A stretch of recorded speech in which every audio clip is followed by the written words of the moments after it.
നമസ്കാരം.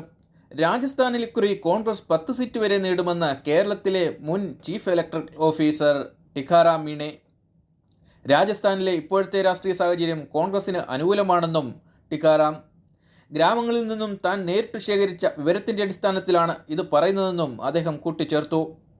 ഇലക്ഷൻ ഓഫീസറായിരുന്ന ഇദ്ദേഹത്തിൻ്റെ വാക്കുകൾ വിശ്വസനീയമാണ്.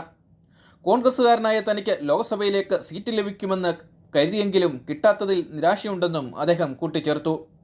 എങ്കിലും കോൺഗ്രസിനു വേണ്ടി ഇലക്ഷൻ പ്രചരണത്തിന് മുൻപിലുണ്ടാകുമെന്നും അദ്ദേഹം പറയുന്നു. സച്ചിനും ഗെലോട്ടും ഇപ്പോൾ ബായ് ബായ് ആണെന്നും ഇത് കോൺഗ്രസിന് വലിയ നേട്ടമുണ്ടാക്കുമെന്നും ടിക്കാറാം പറയുന്നു. BJP വിരുദ്ധ തരംഗം ഇന്ത്യയിൽ ആകമാനമുള്ളതുപോലെ രാജസ്ഥാനിലുമുണ്ടെന്നും അത് തൻ്റെ ഗ്രാമവാസികളുമായുള്ള ഇടപെടലിൽ മനസ്സിലായെന്നും അദ്ദേഹം കൂട്ടിച്ചേർക്കുന്നു. BJPയുടെ ഇപ്പോഴത്തെ പോക്ക് രാജ്യത്തിന് ദോഷമുണ്ടാക്കുമെന്നും ടിക്കാറാം പറയുന്നു. മലയാളികളെയും മലയാളത്തെയും ഏറെ സ്നേഹിക്കുന്ന ടിക്കാറാം മീണെ KC വേണുഗോപാലാണ് തന്നെ കോൺഗ്രസിലെത്തിച്ചതെന്ന് പറയുന്നു.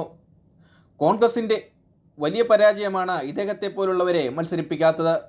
എന്നാൽ ഹൈക്കമാൻഡ് സീറ്റ് വാഗ്ദാനം ചെയ്തിരുന്നെങ്കിലും ഇക്കുറി രാജസ്ഥാനിൽ തന്ത്രങ്ങൾ മെനയുന്നത് സച്ചിൻ പൈലറ്റായതിനാൽ ഹൈക്കമാൻഡും കൂടുതൽ പ്രഷർ സച്ചിനുമേൽ നൽകിയിരുന്നില്ല.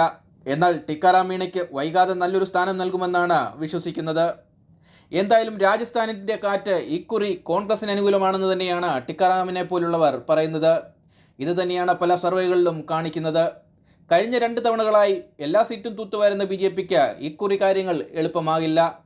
മുൻകാലങ്ങളിൽ പാർട്ടിയിലെ ഗ്രൂപ്പ് വഴക്കുകളായിരുന്നു പാർട്ടിയെ നശിപ്പിച്ചതെങ്കിൽ ഇക്കുറി സച്ചിൻ പൈലറ്റിൻ്റെ നേതൃത്വത്തിൽ ഗെലോട്ടും കൂടെ തന്നെയുണ്ട്. ഇവരുടെ ഒരുമിച്ചുള്ള പ്രവർത്തനം കോൺഗ്രസിന് വൻ മുന്നേറ്റമാണ് രാജസ്ഥാനിൽ ഉണ്ടാക്കുന്നത്. അതോടൊപ്പം BJP വിരുദ്ധ തരംഗം ഇന്ത്യയിൽ ആകമാനം അടിക്കാൻ സാധ്യതയുണ്ടെന്നും ടിക്കാറാം പറയുന്നു.